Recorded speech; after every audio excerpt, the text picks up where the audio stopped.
Merci à vous tous d'être ici. Vous le savez, dans le cadre de l'interpellation du ministre de la Santé, on va s'attarder à une chose bien précise, c'est-à-dire de rappeler encore une fois au ministre de la Santé les effets désastreux du fait de ne pas tenir ses promesses électorales. Et je parle de promesses électorales dans le cadre de celles qui avaient été faites en mars 2014 d'offrir aux Québécois et aux Québécoises l'accès gratuit aux examens d'échographie, résonance magnétique, scan, gratuit dans les cliniques privées du Québec. Alors, ça fait 2 ans que ça a été promis. Il n'y a rien qui a été fait à ce chapitre-là. Je vais vous rappeler quelques données, puis de nouvelles données. De nouvelles données qui devraient, à notre avis, mettre de la pression sur le ministre pour comprendre l'importance de concrétiser ces promesses-là. Il y a une dizaine de jours, on vous présentait les chiffres concernant les échographies au Québec. 112 000 patients, présentement, 112 000 patients à travers le Québec attendent pour une échographie. Échographie mammaire, échographie cardiaque, autre type d'échographie. 26 000 pour les échographies cardiaques, 8 000 pour les échographies mammaires, 77 500 pour les autres types d'échographies. Puis à travers ça, plus dérangeant encore, les délais non respectés, c'est-à-dire les cibles du gouvernement, celles de faire en sorte que les patients puissent être traités dans une fourchette d'en bas de 3 mois. Pas respecté, 69 % des gens qui attendent pour une échographie dans les Laurentides sont traités hors délai. 73 % en Estrie, 63 % en Montérégie, 63 % en Chaudière-Appalaches. Je pense qu'à un moment donné, ces pourcentages-là parlent, puis à travers ceux-ci, à travers chaque fois qu'on donne un pourcentage, une statistique ou un chiffre, il y a des gens qui sont en attente et qui s'inquiètent. Je vous le rappelle, une échographie, un examen de résonance magnétique, un scan, ce ne sont pas des examens anodins. Ce sont des examens cruciaux et importants.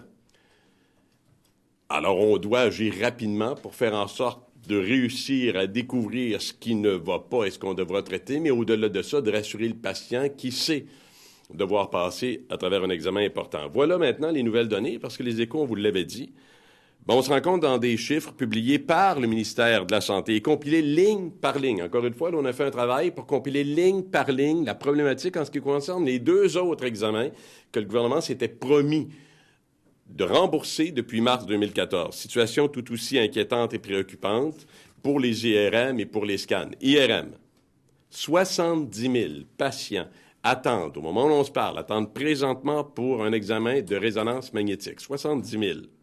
25 000 de plus qu'en mars 2012. Pas vers le mieux, là. 25 000 de plus. C'est 55 % d'augmentation. Depuis le mars 2012, les listes d'attente ont augmenté dans 12 régions sur 15 au Québec. Il y a 12 régions au Québec là, où ça ne va pas mieux. Les listes d'attente augmentent. Et là, il y a des chiffres qui font frémir. À Québec, 692 % d'augmentation. En Montérégie, 391 %. En Estrie, 172 %. Au Saguenay, 161 % pour ne nommer que celle-là. Les attentes sont dramatiques en région. On parle d'IRM, allons pour les scans. On a fait le même exercice. À travers les données du ministère, on a compilé ligne par ligne. Pour les scans, c'est aussi pénible. 39 000 patients attendent présentement pour un examen, une tomodensitométrie, un scan. C'est 850 de plus qu'en mars 2012. Puis là, l'augmentation des listes d'attente, elles sont significatives dans 7 régions sur 15 au Québec. La moitié des régions du Québec, il y a des listes d'attente qui ont grimpé de façon monumentale. Et ce chiffre-là est à toute fin utile, quasi inconcevable. En Estrie, l'augmentation est de 1218 %. 329 % d'augmentation en Montérégie, 233 % en Abitibi, 152 % à Québec. Le ministre n'a pas livré marchandise. Mars 2014, on promet quelque chose, on ne l'a pas encore. Il y a une dizaine de jours, il nous promet que les échographies seront remboursées dans les cliniques privées pour les Québécois et les Québécoises. Pour les patients du Québec, on ne l'a pas encore. Il avait promis début 2016, on ne l'a pas encore. On se rend compte que ces cibles ne sont pas atteintes. On attend le respect d'une partie de sa promesse électorale 2 ans en retard. Et là, je dis une partie parce que la promesse électorale, c'était IRM, scan et échographie.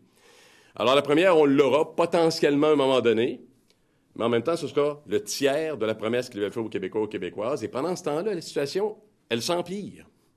Et là, à travers des chiffres comme ceux-là, moi, ce que je veux que le ministre comprenne, c'est qu'on a identifié, pour lui faciliter la tâche, on lui donne des chiffres qu'il n'y a pas, là. On y montre, on y met le portrait de la situation. Pour dire au ministre, il y a des foyers, là. Il y a des foyers d'incendie. Ici, là, ça brûle plus fort.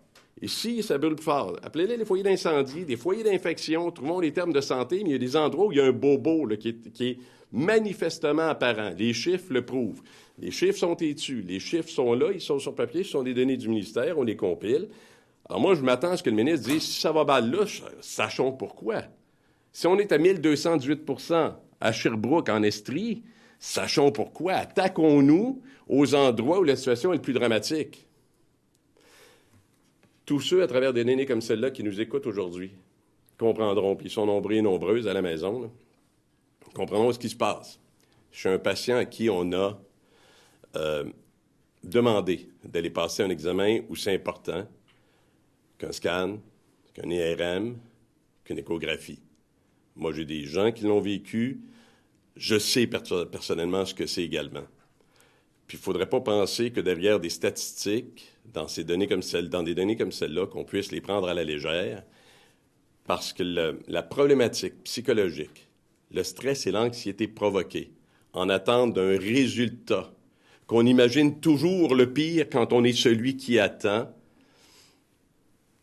c'est pas pour rassurer nos citoyens, nos Québécois, nos Québécoises, les patients et les patientes, puis c'est pas non plus pour les mener rapidement vers la voie de la guérison. Alors, je demande au ministre de respecter sa promesse et lorsqu'il annoncera, j'espère bientôt, le remboursement des échographies au Québec, qu'il fasse de même, au même moment, pour ce qu'il avait promis, les examens de résonance magnétique et les scans pour l'ensemble des Québécois et Québécoises, remboursement à travers les cliniques privées du Québec.